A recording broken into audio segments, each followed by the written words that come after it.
Rabbeinu Nachman, Rabbeinu Nachman befeige. Rabbeinu Nachman, Rabbeinu Nachman befeige. Ashreinu, Ashreinu shezochinu. Rabbeinu Nachman, Rabbeinu Nachman befeige. Rabbeinu Nachman, Rabbeinu Nachman befeige. Ashreinu, Ashreinu shezochinu. Boker Tov à tous et à toutes. On a beau Hachem, on a un petit moment sur le Tzion de Rabbeinu à Kadosh. On continue à parler d'Eretz Israël. Et ici, avec Rav Ephraim qui dit que dans la Torah 129, dans l'écouté Moran, c'est écrit Eretz Ochlet Yoshvea. C'est une terre qui mange ses habitants. Mais d'abord, Sham, Mitrila, Mitkarvut, Emuna la Tzadik. Là-bas, Rabbeinu d'abord, il parle au début sur le rapprochement et la foi dans le Tzadik. Et après, il écrit Chen Eretz Israël Be'atzma Esh Lagam Ken Koach Hazeh. Donc au début, Rabbeinu il parle de la force d'attraction, c'est-à-dire que le tzaddik, comme il est humble, il amène l'exemple d'Avraham Avinu, qu'Avraham Avinu l'a dit, Ani Afar Vaefer, que je suis comme de la poussière et de la cendre. Alors il dit que la terre, elle a la force d'attraction, d'accord ? La terre, elle a la force d'apesanteur. Parce que la terre, elle est humble. Tout le monde marche dessus et elle donne à manger à tout le monde. Alors, il dit que le tzaddik, il est humble et il attire tout le monde à lui. Seulement, il y a des forces qui essayent de détourner. Mais le tzaddik, il attire tout le monde à lui. Et si quelqu'un il a la émouna dans le tzaddik, alors il est attiré par le tzaddik et il est transformé dans l'essence même du tzaddik. Il explique que c'est comme la nourriture, que quelqu'un qui mange quelque chose, cette chose-là, si quelqu'un mange un fruit, alors le fruit, il devient mamash la personne elle-même. C'est-à-dire que si quelqu'un mange une pomme, cette pomme elle disparaît, elle devient de l'individu. C'est la même chose, celui qui m'a mis dans le tzaddik, et la foi dans le tzaddik, il se transforme dans le tzaddik lui-même. Alors ça, Rabbeinu commence à parler de ça dans cette Torah, et après il parle d'Eretz Israël, il dit que l'Eretz Israël c'est la même chose. Eretz Israël, elle mange ses habitants, ça veut dire qu'elle les transforme dans son essence même, dans sa nature même. Donc on voit de là que Eretz Israël et le tzaddik, c'est le même principe. C'est aussi comme ça, on voit dans l'écouté Moran. On voit que le Rebbe il a dit tout mon inyan c'est Rosh Hashanah. C'est-à-dire que toute ma chose, tout mon message, tout ce que je suis venu faire, c'est Rosh Hashanah. Et aussi on voit qu'Eretz Israël c'est écrit Ene Hashem Elokecha Ba Mereshit Hashona Ad Acharet Shona. On voit aussi qu'Eretz Israël aussi. Eretz Israël, on voit que les yeux d'Hachem, ils sont sur Eretz Israël depuis le début de l'année jusqu'à la fin de l'année. Donc on voit qu'il y a un lien.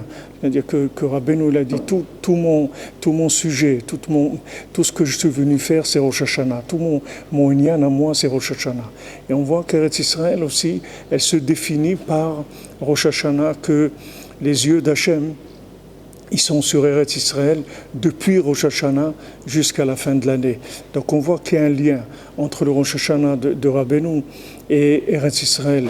C'est-à-dire que Bémet, c'est écrit ailleurs que toute la providence, toute la Shgacha pratit qui est sur Eretz Israël toute l'année, ça vient du Rosh Hashanah que du Tzaddik. C'est-à-dire celui qui vient à Rosh Hashanah chez le Tzaddik, alors il a le mérite de pouvoir voir la providence d'Hachem toute l'année. C'est-à-dire là où il se trouve, Rabbeinu dit, ça devient Prinat Eretz Israël. Alors qu'on ait le mérite de raconter, il dit ici, de parler que du bien d'Eretz Israël. J'ai écrit dans Mesechet Brachot, Rabbi Shimon, il dit qu'il y a 3 matanot, 3 cadeaux qu'Akadosh Baruch Hu a donné à Am Israël, Torah, Eretz Israël, Vechaye Olam Haba. La Torah Kdosha, là-dedans. Alors la Torah, Eretz Israël et la vie du monde futur.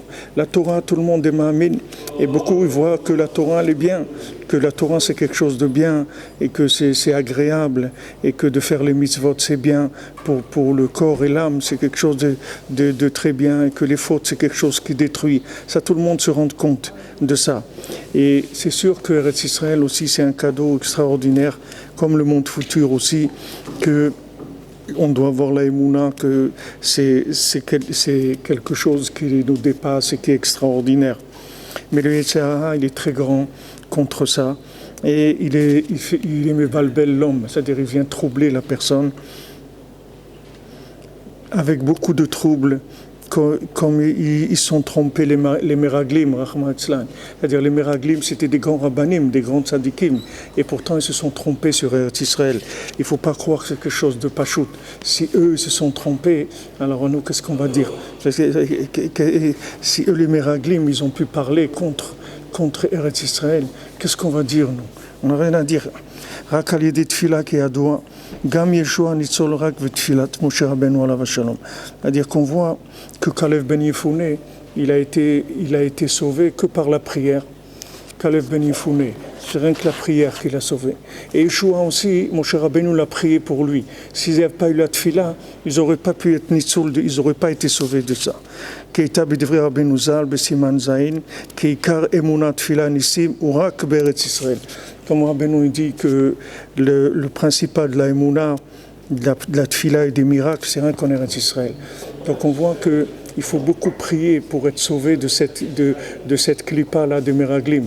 C'est pas pachout du tout d'avoir le mérite de croire dans Eretz Israël.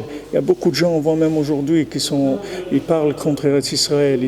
Ils ont pas envie de monter en Eretz Israël, ou ils trouvent toutes sortes de raisons pourquoi il ne faut pas aller en Eretz Israël. Tout ça, il faut savoir que ça vient de la même origine. C'est cette clipa où ils sont tombés les Meraglim. Les Meraglim, c'est pas eux qui ont inventé cette clipa. Cette clipa, elle existe. C'est la clipa qui vient contre la Emouna. Qu'on doit lutter contre ça, Bezrat Hashem. Alors voilà, d'ici, depuis le Tzion de Rabbeinu, Rabbeinu Nachman, je vous souhaite, Bezrat Hashem, toutes les brachot, tout ce que vous avez besoin. Bezrat Hashem, voilà, j'embrasse le kever de votre part, à tous et à toutes. Et tout ce que vous avez besoin, Bezrat Hashem, la santé, la parnassa, le conjoint, le zivoug, des enfants, la joie.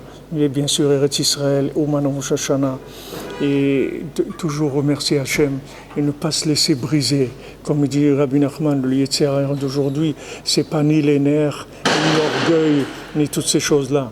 Le Yetzer Hara aujourd'hui, c'est de se laisser casser. Il faut faire attention de ne pas se laisser casser.